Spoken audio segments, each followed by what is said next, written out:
Hello, ഇന്നൊരു mini വ്ലോഗാണേ. രാവിലെ തന്നെ നമ്മൾ എൻ്റെ ഒരു ഫ്രണ്ടിനെ കാണാൻ വേണ്ടിയിട്ടാണേ പോന്നേ. നമ്മൾ സ്കൂൾ തൊട്ടുള്ള പരിചയമാണ്. ഒരു 10-12 വർഷത്തെ പരിചയമുണ്ട് കേട്ടോ. അന്ന് തൊട്ട് ഇന്ന് വരെ നമ്മൾ എപ്പോൾ കണ്ടാലും ഒരേ രീതിയിലാട്ടോ. പണ്ടത്തെ ആ ഒരു വൈബ് തന്നെ ഇപ്പോഴും കിട്ടുന്ന വളരെ ചുരുക്കം ഫ്രണ്ട്സിൽ ഒരാളാണ് ഇദ്ദേഹം. ഇദ്ദേഹം എന്നൊക്കെ പറയാനൊരു കാരണമുണ്ട് കേട്ടോ. ആള് കുറേ വർഷമായിട്ട് ഒരു കാര്യത്തിന് വേണ്ടിയിട്ട് വല്ലാണ്ട് കഷ്ടപ്പെട്ട് പ്രയത്നിച്ചുകൊണ്ടിരിക്കുമായിരുന്നേ. അത് നേടിയെടുക്കുന്ന പരിപാടിയുടെ ഒരു ഭാഗമാവാൻ വേണ്ടിയിട്ട് എന്നെയും കൂടെ ക്ഷണിച്ചിട്ടുണ്ടായിരുന്നു. നമ്മൾ ശരിക്കും അതിന് വേണ്ടിയിട്ടാണ് പോകുന്നതേ. ആൾക്കിന്ന് അച്ചൻപട്ടം കിട്ടുന്ന ദിവസമാണേ. ആക്ച്വലി ഇതിൻ്റെ ഒരു ഫസ്റ്റ് ഫംഗ്ഷൻ നേരത്തെ കഴിഞ്ഞിട്ടുണ്ടായിരുന്നു. അതിനെ വിളിച്ചെങ്കിലും പോകാൻ വേണ്ടിയിട്ട് പറ്റിയില്ല. കുറച്ച് ദൂരെ വെച്ചിട്ടായിരുന്നു കേട്ടോ പരിപാടി. അന്നെന്ന് വെച്ചാൽ ഷെമ്മാഷനാവുന്ന പരിപാടിയായിരുന്നു.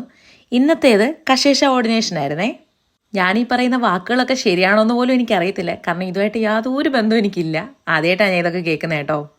ആദ്യത്തെ എക്സ്പീരിയൻസ് ആണ് ഇങ്ങനെ ഒരു പരിപാടി കാണുന്നതും. അടുത്തിരുന്ന ആൻറ്റിയോട് ചോദിച്ചിട്ടാണ് ഇത്രയൊക്കെ കാര്യങ്ങൾ ഞാൻ മനസ്സിലാക്കിയത്. അങ്ങനെ ഫൈനലി നമ്മുടെ ഈ പയ്യൻ കുർബാനയൊക്കെ ചൊല്ലാൻ പറ്റുന്നൊരു അച്ഛനായിട്ടുണ്ട് കേട്ടോ. ക്രിസ്ത്യൻസിൻ്റെ കല്യാണത്തിനാണെങ്കിലും ഇതുപോലത്തെ പരിപാടികൾക്കൊക്കെ ആണെങ്കിലും അവരുടെ പ്രാർത്ഥനകളും പാട്ടുകളും ഒക്കെ കേൾക്കാൻ ഭയങ്കര രസമാണേ.